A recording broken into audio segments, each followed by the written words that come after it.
Hi, it's John, and welcome to the channel. 4:53 a.m. Sunday, June the 29th. Hope you're having a great start to your day. Hope you're having a wonderful weekend as well. And I've got my big blue mug of coffee tasting oh so sweet this morning. And before I get into today's topic on why independence is the only way Alberta can move forward, I would like to take this moment, and I hope you'll do the same, to honor the Aboriginal people who rule over Alberta and the people of Canada. Mrs. Carney, would you please take it away? I'm going to begin by acknowledging that we're in the unceded traditional territory of the Anishinaabe Algonquin and the people of the Anishinaabe Algonquin Nation.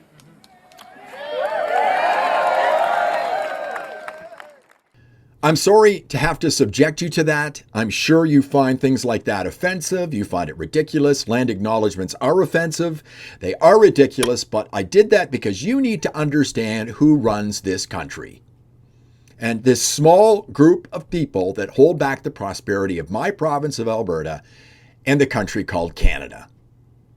And that's the inspiration for today's video. I'm going to get to an article I read on the CBC website earlier this morning. Every day, I just know more and more that Alberta independence is the only way forward for this province. And the only way we can get anything done is for Alberta to get dirty. To get dirty with the guy who runs Ottawa, Mark Carney, and his Liberal Party, and the guy who runs the province directly to Alberta's west, David Eby, because these people do not want anything done in this country. And they're not on the same page of my province of Alberta and prosperity.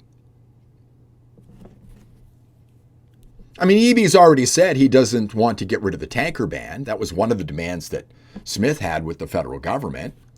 Here's an article from earlier this week on the CBC website. Alberta to launch panel tour to chart a path forward amid new pipeline talk. It doesn't matter what Danielle Smith does because she can't get dirty like an independent Alberta can. She's got to be diplomatic with David Eby. She's got to be diplomatic with Ottawa. When's she going to get dirty? She's going to have to get dirty if she wants anything, but she won't. On Tuesday, Bloomberg News reported that Smith told the news agency in an interview she expected a private company would bring forward a proposal to build a new oil pipeline to the British Columbia coast within weeks. Smith has not named the company, and no firm has yet publicly committed to the idea. And it goes on talking about this, Smith saying that we've got this new bill, Bill C-5, that's going to get things done. It isn't worth the paper it's written on. And it doesn't matter if she gets private funding to build a pipeline. David Eby's just tiptoeing around that one. He was on with Vashi Kapelas and had this to say. Well, I've said very clearly to Premier Smith that if she's able to arrange that, then we're happy to sit down with Alberta and have that conversation with them about what that would look like. But let's be honest with ourselves. We have a $36 billion pipeline that's publicly owned that the federal government cannot sell. It's not even operating at capacity.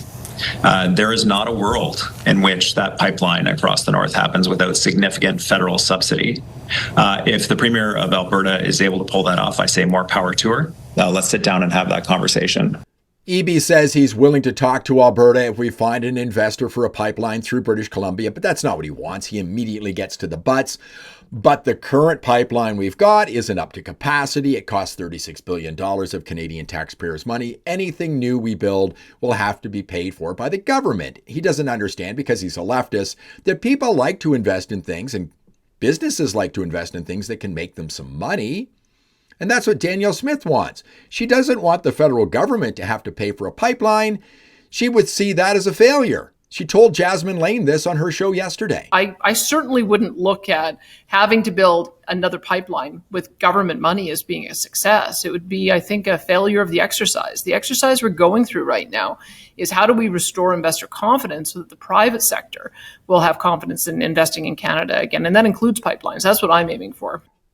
Premier Smith, you can talk until you're blue in the face about getting investment for a pipeline and getting a pipeline out to the coast. But until you can get dirty with Mark Carney, the Liberal Party, the Government of Canada, David Eby, the province of British Columbia, nothing's going to happen. And only an independent Alberta can get dirty.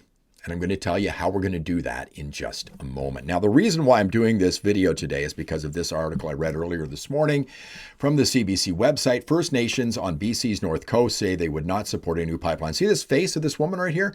This woman right here is one of the reasons why nothing will get done in this country. This is a person who is holding back prosperity for Alberta and for Canada. And it's a very small group of people that look a lot like her. Let's read a little of this article. President of an organization representing First Nations along the north coast of BC says it would not support any new pipeline projects in northern BC. Alberta Premier Danielle Smith told Bloomberg News Tuesday she expects a private company will bring forward a proposal to build a new pipeline to BC's north coast within weeks. Quote, there is no project or proponents that would be acceptable to us on the north coast, said Marilyn Slett, elected chief councillor of the Heiltsuk Tribal Council, about 479 kilometers north of Vancouver, and president of the Coastal First Nations Great Bear Initiative, an alliance of 9 First Nations on the North Pacific coast of BC to Haida Gwaii. Anything that proposes to send oil through the coast is a non-starter, said Slett, and that's the woman right there. That is Mrs. Slett or Ms. Slett. So, the question to you is, how do we play dirty? And you're probably wondering, how do we play dirty with people like Ms. Slett, David Eby, and British Columbia? Well, it's quite simple. Over here, I went onto Google and put, how much does the Port of Vancouver contribute to the economy of British Columbia? Let's read a little bit about this through AI. Port of Vancouver is a major contributor to British Columbia's economy, generating significant economic output and employment. In 2024, the port and its supply chain supported 132,000 jobs in Canada, with nearly 80% of those jobs and economic activity remaining in British Columbia. The port's economic impact includes $32.7 billion in economic output and $16.3 billion in GDP for Canada, with a substantial portion of that benefiting British Columbia. So, an independent Alberta goes to British Columbia and says, hey, listen, we'd like a pipeline. And they say no. And we say, okay, then you have no access to Alberta anymore. We're shutting the border down, which means you have no access to Canada anymore. Why would British Columbia, why would anybody ship anything to Vancouver? All of that economic activity would be gone. Why not just ship it through Seattle? It's got to come through the United States anyway. There's got to be a cost to shipping things across the border and then back across the border. Ship everything into Seattle. 132,000 jobs in Canada created by the Port of Vancouver. And most of that activity in British Columbia. The people who are holding this back, like Ms. Slett, who I spoke about earlier, boy, the gravy train would probably come to an end pretty quick, because there wouldn't be a lot of money happening, because all of that economic activity would be gone. And think about all the people who go from Alberta over into British Columbia. We can stay here when we go on vacation. Tourism would probably die. I think British Columbia would want to talk a little bit. If an independent Alberta came to them and said, you have no access to the rest of the country anymore. And David Eby told Vashi Kapelas he wants to do business dealings with Ontario when it comes to steel and aluminum. Sorry, it's not coming through Alberta. Ship it through the United States for the additional cost. That's how you play dirty, folks. And that's the kind of thing that has to happen, and it can only happen with an independent Alberta. It's the only way. Tell me what you think in the comments. If you like the video, please give me a thumbs up, subscribe to the channel, ring the bell for notifications. I'll see you in the next one.